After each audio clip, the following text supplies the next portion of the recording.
Hey guys, S-Man here. No face cam today, I'm pretty chopped right now. But we're back at it again with a brand new Horizon review. Now, this was an alright episode, so let's just get right into it and just move along. If you guys like this video, subscribe for more content like this in the future, and then let's get right into it. Episode starts off with catching up with Mollie, who's working at the Pokemon Center with her family. Where this is the episode that finally reveals that she is a nurse joy that just went rogue, that was to pursue her own passion. Once she's off of her shift, she learns of a tip of a bunch of Pokemon being poisoned in the forest, so she runs off to go help them. Meanwhile, Liko and Roy are relaxing and resting at a nearby hotel, where they hear of the same rumor and decide to go to the forest to investigate in case it's a Lucario sign. That's when they speculate what it could be and fear it could be a ghost, and then they get scared by shadows. Suddenly, after hearing a noise, they go investigate what it is, and it's actually Mollie, where they all decide to catch up after she heals a ferret of being poisoned. I did forget to mention this, but Mollie has taken the Meowscarada off the ship, and it's basically become her partner alongside Chansey. I kind of wish she took the Pomo too, because that Pokemon really fits a nurse type trainer, but whatever. But yeah, the gang catches up. Mollie reveals that after the Rising Dual Attack were split up, she decided to go back home and work at the Pokemon Center in order to help a lot of people in Pokemon. That's when Liko and Roy reveal to her that they've decided to reform the Rising Dual Attackers alongside Dot and have been traveling around to investigate the recent signs of Lucario. That's when Mollie gets upset with them, telling them they shouldn't hold on to the baggage of the Rising Dual Attackers, and they can explore and try to solve the problems, but they shouldn't really keep hold of the Rising Dual Attacker's name, especially because of the controversy and dangers that come with that name. But this is where actually we get a reveal where all the adult characters, back to when the Rising Dual Attackers first disbanded, where all the adult characters decided to disband the group because of the controversy, the ship being broken, and Friede being missing. But all the kids argue this and wanting to continue their adventures, except for Liko, who also agrees, but this was also the time Liko was depressed, so it makes sense. And that's when we learned that Roy continued his journey while Liko went back to school and Dot went home. And all the other trainers basically went their own separate ways. But yeah, after this, they tell Mollie that they're proud to be Rising Dual Attackers, and they're never gonna not be ashamed to be the name, no matter what struggles come with it. They're just gonna show the people the truth.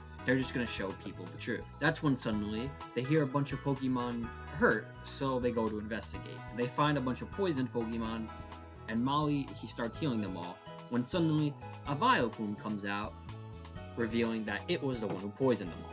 Mollie then asks why the Vileplume did this, because it's normally a friendly Pokemon with all other Pokemon, that's when the gang notices that it's under the effects of Lucario. So, Liko and Roy decide to rush in and fight it with Meowscarada and Crocodile, but Vileplume shoots off a poison powder, poisoning the two Pokemon. So, Liko and Roy are forced to recall it. So, Liko and Roy decide that that they can't attack up close, so they gotta attack from afar. So they charge up a Flamethrower and Magical Leaf, but Vileplume just uses a Petal Blizzard to basically counter that. That's when Roy comes up with the smart idea to use Lucario, because it has a poison immunity. So Lucario rushes in, and with a Metal Claw, attacks Vileplume. But this accidentally sets off Vileplume's spores, which shoots off poison all in the whole surrounding area, along with paralyzing Lucario. Now with Lucario down, Liko decides to send out Hatterene, who uses basically Psychic from afar to do damage to Vileplume. But the problem is Vileplume just uses Giga Drain on Hatterene just to recover all the damage Hatterene does with Psychic. So that's when Roy has Lucario take the hits for Hatterene while slowly doing the damage with the Psychic. But this doesn't really work when Vileplume realizes what they're doing and just shoots off more poison powder, and it spreads around the whole area. And that's when Meowscarada decides they wanna save their friend Hatterene, because if you don't remember from the Meowscarada episode, Hatterene was the one who really helped out that family, so they've basically been friends ever since then. And we've seen that in this episode too, where the Meowscarada are really happy to see Hatterene. They use Tidy Up to basically clear up the poison powder, And Roy, seeing this, decides to send out Kilowattrel to also help out. And seeing all of its friends help her out, Haturum gets motivated to continue the fighting. And that's when Liko terrestrializes Haturum for the first time and uses Psychic to do massive damage on Vileplume. After this, Haturum senses Vileplume's anger and fear because of its effects under Rock Room. So Haturum asks Liko if they can heal it instead, trying to help it out. Roy and Mollie don't think this is a good idea, but Liko trusts Haturum and stands up for it, allowing Haturum to basically convincing the other two to stick through Haturum's plan. So with this, Kilowattrel assists. Haturum begins to heal it, but they get shot by a Petal Blizzard out the air. But Haturum doesn't stand down and continues to use Heal Pulse. And that's when Chansey also steps in and uses Heal Pulse as well. With the strong healing abilities, basically, Haturum's power evolves. And instead of Heal Pulse, she now knows Healing Wish. And it heals up the Vileplume well.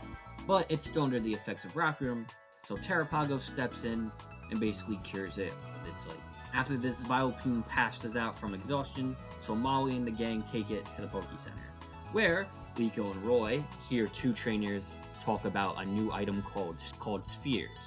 But we don't really continue on to this because Vileplume and all their Pokemon are cured of the poison and are now all fully healed. With that, Liko and Roy decide to continue their journey and ask Mollie to even come with them. But Mollie says she'd rather stick around here for a little bit longer. But if somebody were to hypothetically repair a flying ship to come to pick her up, she'll happily go along. So Liko and Roy promise to see Mollie again soon, and they take Vileplume back to the forest, where all the wild Pokemon, run back at Vileplume happy it's now okay.